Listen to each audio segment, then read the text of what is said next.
우리가 함께 예수님 바라보며 나아갈 때에 우리가 세상에서 만날 수 없는 큰 은혜와 또한 소망의 빛, 예수님 안에 있는 큰 생명과 사랑의 빛을 우리가 함께 만나게 될 줄로 믿습니다. 오늘 특별히 이 명절을 맞이하여서 하나님께서 우리에게 주시는 말씀, 우리 시편 37편 우리 1절부터 17절까지 말씀 우리 함께 보겠습니다. 구약성경 시편 37편입니다. 우리 말씀을 받들 때에 자리에서 일어나서 하나님의 말씀을 받들도록 하겠습니다.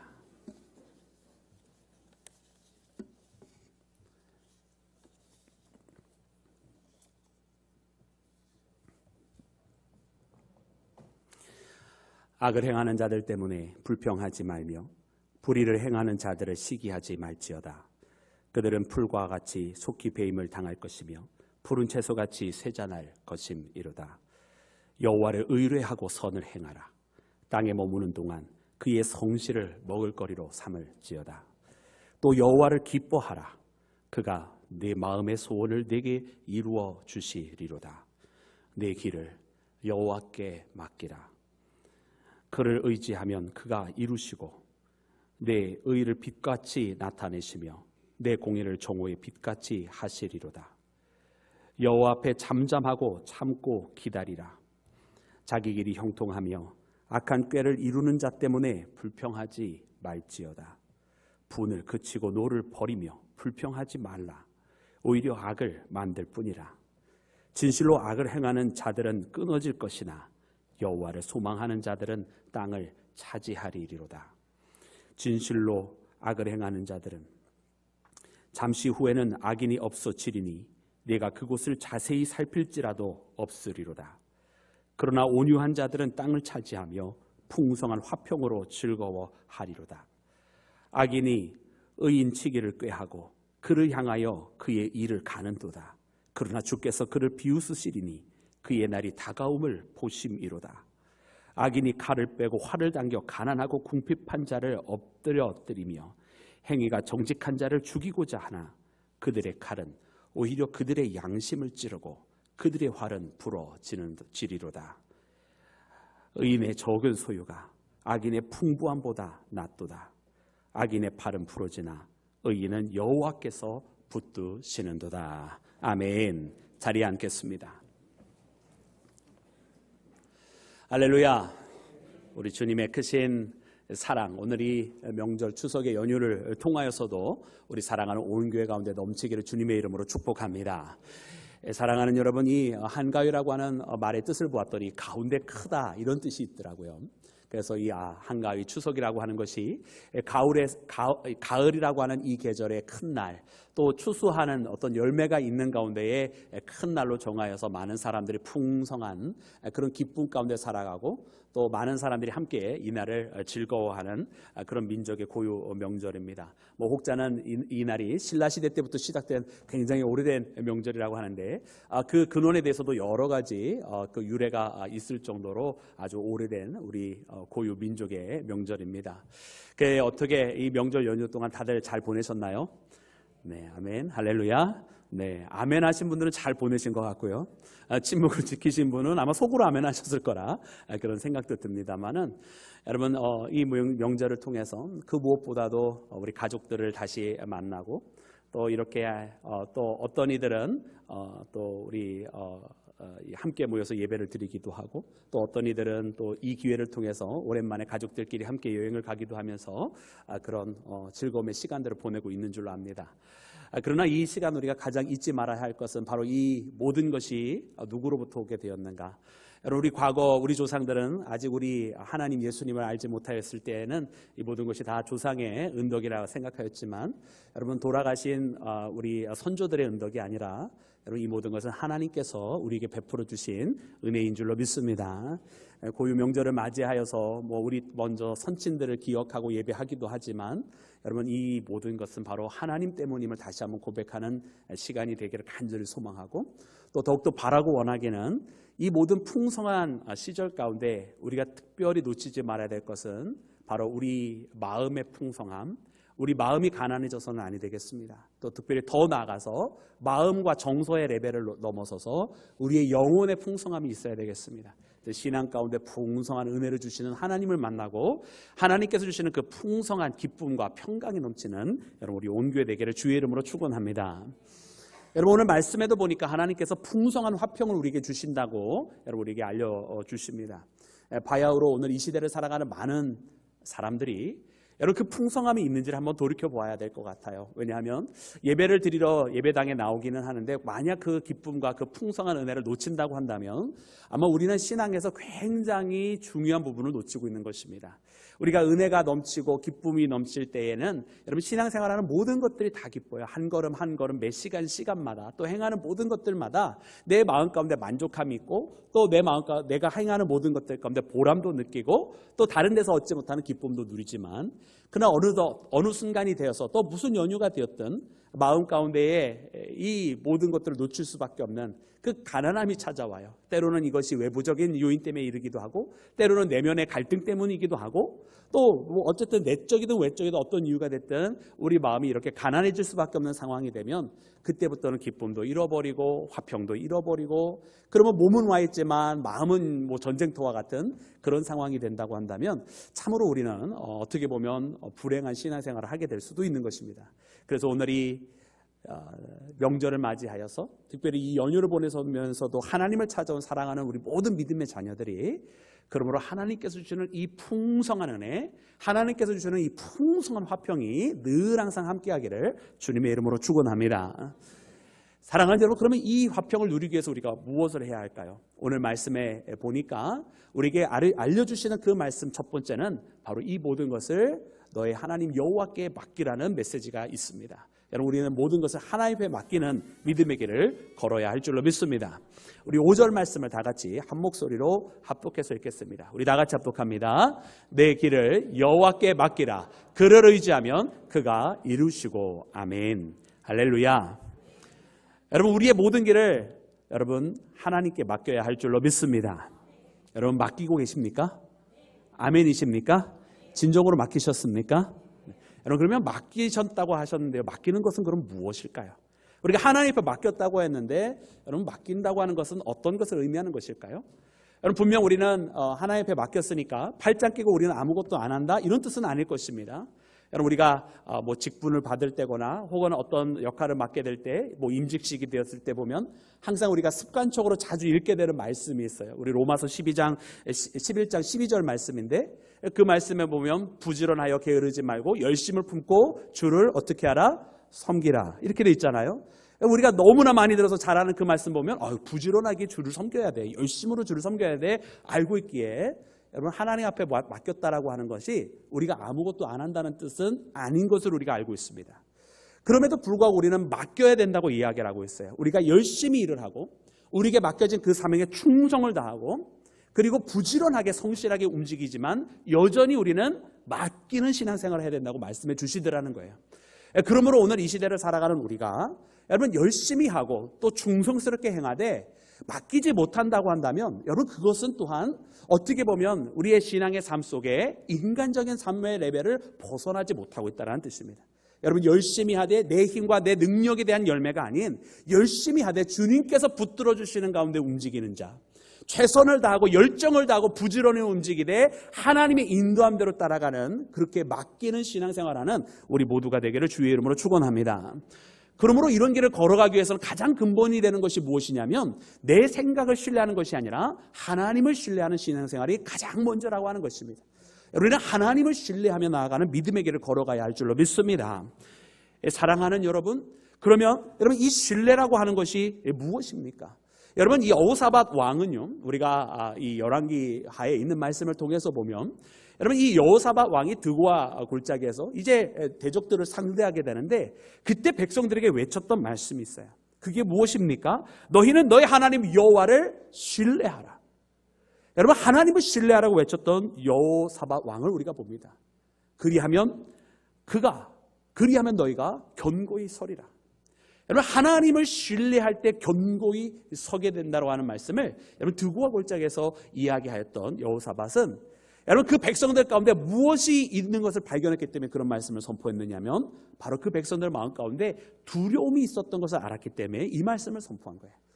여러분 결국 그렇다면 하나님을 신뢰한다고 하는 것은 무엇이냐? 하나님께 맡겼을 때에 대한 여러분 그 신뢰의 마음이 무엇인가 보았더니 우리의 마음 가운데에 두려움이 사라지는 것.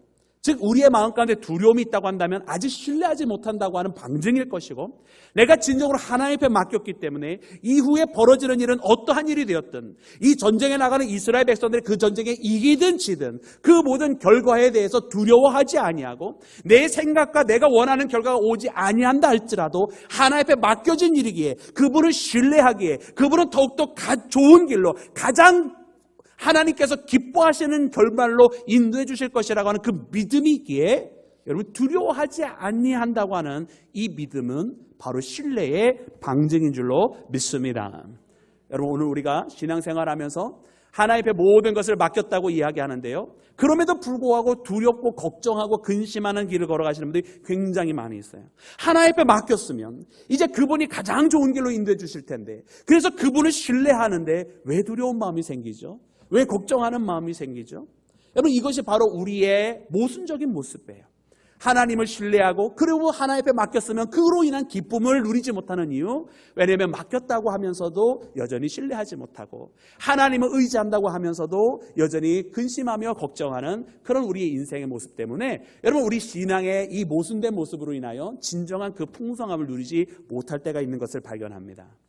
여러분 예수님께서 야이로 회당장의 딸이 죽었다고 하는 소식을 듣고 여러분 그에게 다가갑니다. 여러분 거기서 이 딸이 이미 죽은 것을 알고 많은 사람들이 곡을 하고 이제 애통이 하고 있는 것을 발견하게 되시는데 여러분 예수님께서 이때 당시에 야이로 회당장에게 해주신 말씀이 있어요. 여러분 이 아이를 살리기 전에 해주셨던 말씀이 무엇입니까? 이르시되 두려워 말고 믿기만 하라. 그리하면 딸이 구원을 얻으리라. 할렐루야. 여러분 예수님께서요 이 회당장의 딸을 야이로의 딸을 여러분 분명히 다시 살려주시려고 마음에 이미 다 먹고 계셨어요. 결단하고 계셨고요. 그리고 그 일은 달리다군과 함께 이루어집니다. 여러분 그런데 이 일을 선포하시기 전에 예수님께서 여러분 그의 아비된 야이로에게 뭐라고 말씀해 주셨냐면 믿기만 하라고 그러시는데요. 이 믿기만 하는 것에 앞에 같이 수식어처럼 붙는 것이 뭐냐면 두려워 말고라는 거예요. 왜냐하면 이 믿음의 행동은 두려움과 같이 병행될 수 있는 것이 아니기 때문에 그렇습니다. 여러분 하나님을 신뢰한다라고 하는 그 믿음은요 내가 근심과 걱정을 같이 갈 수 있는 게 아니라는 뜻이에요. 하나님 앞에 맡겼고 그분을 의뢰하고 그분을 의지하고 그분을 신뢰하는데 여러분 근심과 걱정한다고 하는 이야기는 온전히 그분에게 맡기지 못했다는 뜻이에요. 다 맡겼는데 이제 가장 선한 길로 인도해 주실 것을 믿는데 근심과 걱정을 한다고 하는 것은 그분을 못 믿는다는 뜻이지요.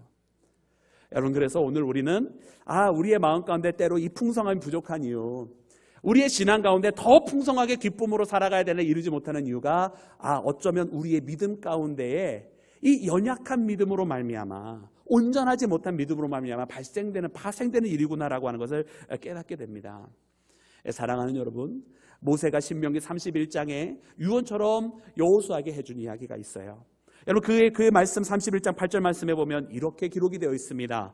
너는 두려워 말라, 놀라지 말라, 이 말씀을 해주는데요. 그 앞에 나와 있는 내용이 뭐냐면 여호와가 그가 내 앞서 행하시며 너와 함께하사 너를 떠나지 아니하시며 버리지 아니하시리니 너는 두려워 말라, 놀라지 말라. 할렐루야. 여러분 두려워하지 말라라고 말씀하는 이유 뭐냐면 함께 하신다, 떠나지 아니하신다, 버리지 아니하신다. 그러므로 너는 어떻게 하라는 이야기예요? 너는 두려워하지 말라는 거예요. 그 하나님을 믿으면 너를 버리지 아니하시고 너를 떠나지 아니하시고 너와 동행하시는 그 하나님을 믿으면 두려워하지 말라는 말씀이었던 것입니다.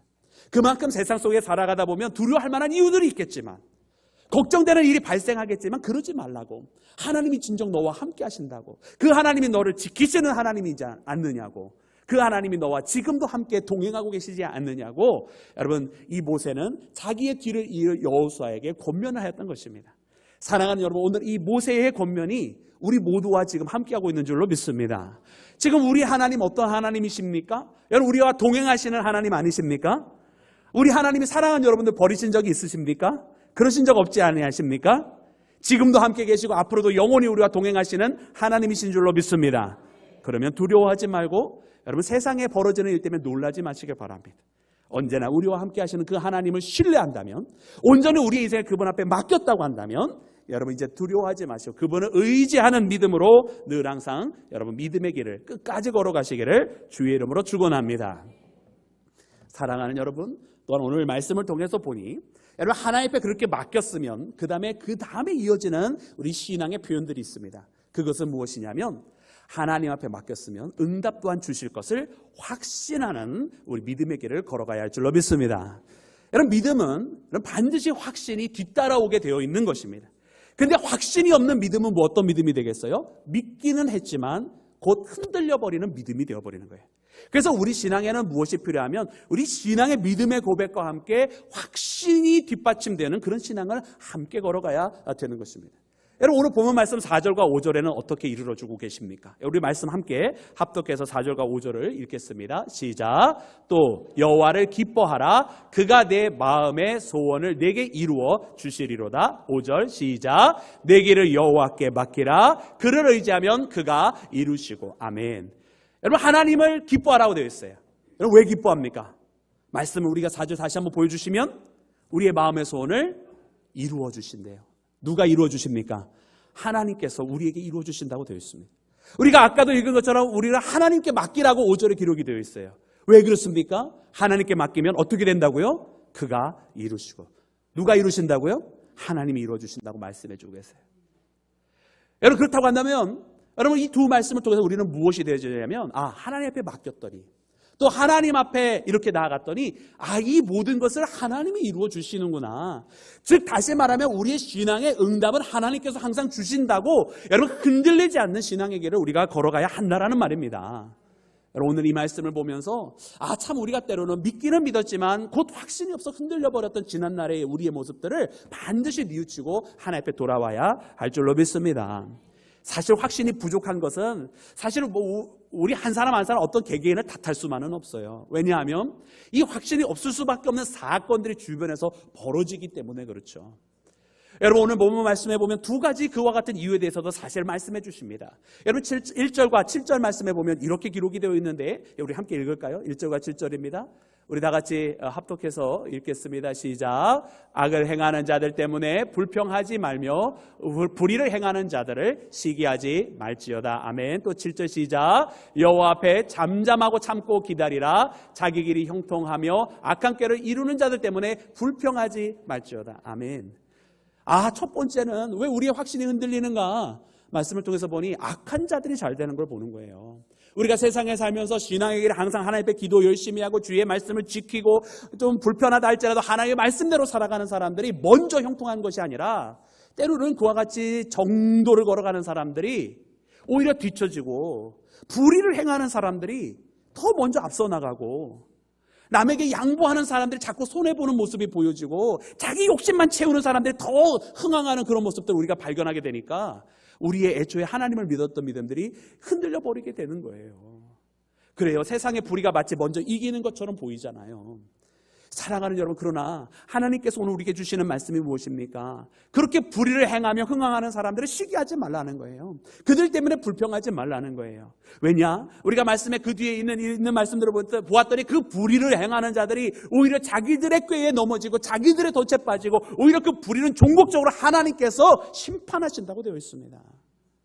사랑하는 여러분, 우리가 십자가를 보면서 이것이 놀라운 하나님의 방법이라고 우리가 늘 항상 고백하며 살아가잖아요. 이것이 바로 하나님의 놀라운 구원의 방법이라고 이야기합니다. 그런데 그 십자가의 외형도 보았더니 여러분 거기에 불의가 승리한 것 같은 외형이 있지 않나요? 왜 아무 죄 없으신 예수님께서 그 십자가에 달려 돌아가시나요?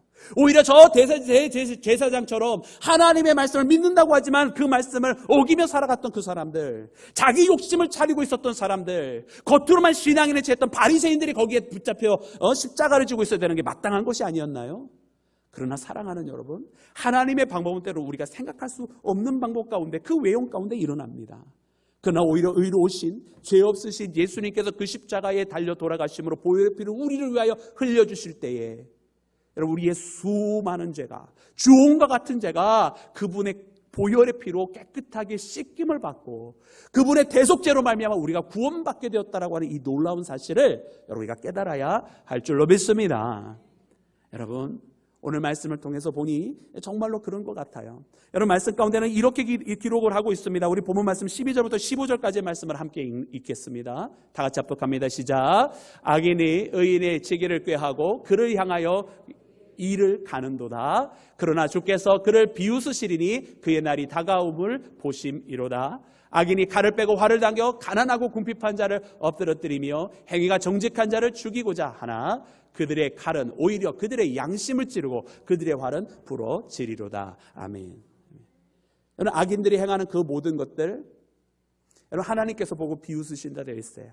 왜냐하면 그들의 마지막 날이 다가옴을 하나님께서 보고 계시기 때문입니다. 우리는 모르지만, 우리는 아직 알 수 없지만, 한참볼 못 보는 우리 인생들이야 모르지만, 오히려 그래서 그들이 더 잘 되는 것 때문에 속상하고, 오히려 의를 행하는 우리가 왜 하나님 우리는 이렇게 더디게 돼야 되냐면 이렇게 안타까워하지만, 그러나 하나님은 도리어 저 악인들의 잘됨이 한때이고 한시적이고 곧 마지막이 다가옴을 알고 계시기에 하나님께서는 그들을 보고 비웃으신다 말씀에 기록이 되어 있어요. 여러분 그들의 활이 꺾여지게 됩니다. 그들의 칼이 오히려 그들의 양심을 찌르고 그들의 활이 그들에게 부러지게 된다고 이야기하고 계세요. 사랑하는 이와 같은 아주 정확한 이해가 바로 다니엘을 시기했던 대적자들 총리들에게 나타나게 됩니다. 여러분 다리오 시절입니다. 이는 바벨론의 시절을 넘어서서 그 다음 메대 왕국의 시절이에요. 여러분 다니엘은 이스라엘에서 태어난 자로서 바벨론 때 이미 바벨론 왕국에 들어갔습니다. 그러나 이 바벨론이 멸망했음에도 불구하고 다른 제국이 들어섰음에도 불구하고 여러분 이 다니엘의 총명함을 보고 다리오 왕이 여러분 이 다니엘을 이 귀하게 총리로서 사용하는 거예요. 여러분 그러니까 얼마나 많은 시기를 받았겠어요. 전 바벨론 사람도 아니고 바벨론의 속국에 있었던 나라의 사람이 거기에서 중용되고 있으니까 얼마나 많이 시기를 했을까요? 이 사람들이 어떻게 했느냐? 왕에게 가서 이렇게 이야기합니다. 왕이시여 이제 조서에다가 왕의 인장을 찍으시고 이제 어떤 신에게나 사람에게나 간구하지 않고 오직 왕에게만 간구하게 해달라고. 왕 외에 다른 사람에게 간구하는 자들은 저 사자굴에 집어넣는 그런 조서를 쓰시라고 그런 거예요. 왕이 듣기에 얼마나 좋았을까요? 나한테만 와서 사람들이 간구하게 하고 다른 신에게나 어떤 사람에게도 간구하지 않게 하는 것 얼마나 충성스러운 이야기로 들었을까요? 근데 문제는 뭡니까? 바로 하나님의 사람이었었던 다니엘에게 이게 문제인 거예요. 왜냐하면 다니엘은 하루에 3번씩 예루살렘을 향하여 예루살렘 쪽을 바라보며 하나님께 기도하고 있었거든요. 기도하는 사람이었습니다. 이거를 잘 알고 있었던 대적자들이 다니엘을 모함에 빠뜨리려고 왕을 꼬드겼던 게 아니라 뭐라 그러죠? 왕을 여러분 그렇게 속였던 거예요. 사랑하는 여러분, 그러면 어떻게 해야 될까요? 다니엘이 이것이 자기의 대적자들의 밀모였었던 것을 몰랐을까요? 이것이 다니엘을 빠뜨리기 위한 함정이었던 것을 다니엘도 분명히 알고 있었던 거 아닐까요? 그러면 어떻게 해야 될 것인가? 이 함정에 빠지지 않기 위해서 내가 기도를 하지 않아야 되겠다? 사랑하는 여러분, 그렇게 하면 대적자들의 그 밀모에는 빠지지 않을 수 있을런지 모르지만 사단의 밀모에는 빠져버리는 거예요. 기도하던 자가 기도를 하지 않으니까. 여러분 다니엘이 어떻게 했습니까? 다니엘 6장 10절 말씀해 봤더니 그는 왕의 조소에 왕의 인장이 찍혀 있는 것을 알면서도 그의 집에서 창을 열어놓고 하루에 3번씩 하나님 옆에 동일하게 예루살렘 바라보며 기도했다고 기록되어 있어요. 여러분 창문을 열어놓고 그렇게 기도했다는 것은 들을 테면 들으라는 거예요. 들을 테면 들으라. 대적자들에게 너네들이 알고 있는 거 다 알고 있으니 잡아갈 때는 잡아가라 라는 거예요. 그러나 나의 우선순위는 뭐냐면 하나님을 향한 내 신앙생활은 변하지 않는다는 거예요. 그 결말은 무엇입니까? 대적자들은 옳거니 드디어 걸렸구나 하면서 고발했죠. 다니엘은 붙잡히게 됩니다. 다리오 왕은 뒤늦게 이것이 잘못됐구나. 이것이 다니엘의 저 대적자들이 저지른 시기와 질투로 인해 벌어진 모함이었구나 뒤늦게 깨닫습니다만은 이미 조소에 왕의 인장을 찍어놨으니 왕도 마음대로 바꾸지를 못하는. 그리고서는 그 조소에 있는 대로 사자굴에 다니엘을 넣게 됩니다. 이튿날 다리오 왕이 애통해하면서 다니엘아 부르면서 사자굴에서 죽었을 거라고 생각하면서 너의 하나님이 너를 살려주었더냐라고 부르면서 애통해하면서 달려가는데 놀랍게도 그 사자굴에는 여러분 다니엘이 거기에서 안전하게 있었던 것입니다. 주의 천사가 와서 사자들의 입을 막으시고 다리오 왕에게 진정으로 살아계신 하나님이 계심을 목도하게 만드시는 거예요. 그래서 그 대적자들은 그 사자굴에 들어가 오히려 거기에서 사자밥이 되어버리고, 하나님께서 다니엘 한 사람만 살리신 것이 아니라 이 다니엘의 믿음을 통해서 다리오 왕이라고 하는 사람에게 살아있는 하나님을 선포하게, 온 만국에 다니엘이 믿는 그 하나님에 대해서 이야기하게 만드시는 놀라운 사건을 하나님께서 일으키시는 것을 우리가 발견하게 됩니다.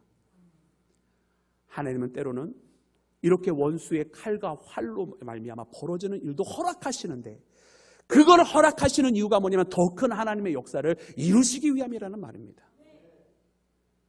사랑하려면 그러기에 오늘 우리가 이 땅을 살아갈 때 하나님께서 우리에게 응답하실 것이 분명히 있다라고 하는 것을 믿어 의심하면 안 되는 거예요. 오늘날 많은 사람들이 확신 가운데 있었던 그 믿음, 처음에 가졌던 그 믿음이 자꾸 흔들려요. 왜냐하면 당장 자기들이 눈앞에 보고 경험하는 것들이 자꾸 악이 더 성공하는 것처럼, 악이 더 흥왕하는 것처럼 보이기 때문에 마음에 갈등이 생기는 거예요. 그러나 사랑하려면 그 악인의 날들이 여러분 한정이 되어 있고, 그 악인의 날들이 곧 무너지게 될 거라고 하나님 말씀해 주시지 않습니까? 오늘 본문 말씀에 보면 이렇게 기록이 되어 있습니다. 여러분, 우리 아까 읽었던 7절 말씀에 보니까 악인이 잘 되는 것을 시기하지 말라고 하시면서 동시에 주시는 말씀이 우리에게 이것을 하라고 말씀해 주셨어요. 우리 7절 말씀 보면 참고 기다리라 말씀하십니다. 사랑하는 여러분, 우리가 주님 앞에 잠잠하고 참고 기다려야 돼요. 여러분, 우리가 이것을 기다리지 못하고 섣불리 조급해서 움직이면 어떻게 됩니까? 8절 말씀에 보니까 분노하지 말라는 거예요. 왜? 도리어 더 악을 만든다고 되어 있어요. 우리가 행동하고 우리가 하나님의 때를 기다리지 못하고 우리의 뜻대로 우리의 공의와 우리의 의를 내세우면서 반응하게 될 때는 더 많은 악들이, 오히려 악이 옳거니 하면서 맞장구 쳤으니 더 좋다면서 더 많은 안 좋은 말들, 더 많은 악의 일들을 만들어낸다는 거예요. 그러니 참고 기다리라.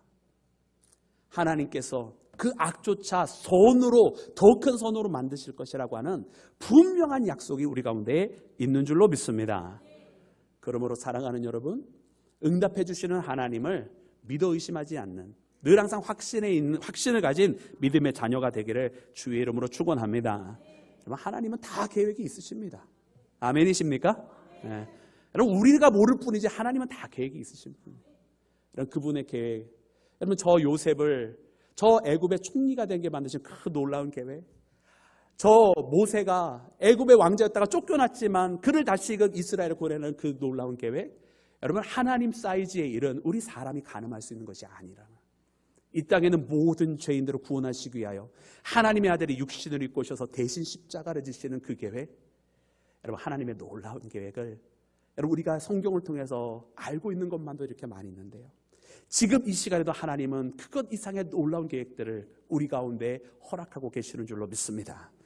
하나님의 계획 가운데 나아가는 믿음의 자녀 되시고 확신으로 살아가는, 승리하는 믿음의 자녀 되시기를 다시 한번 주님의 이름으로 축원합니다.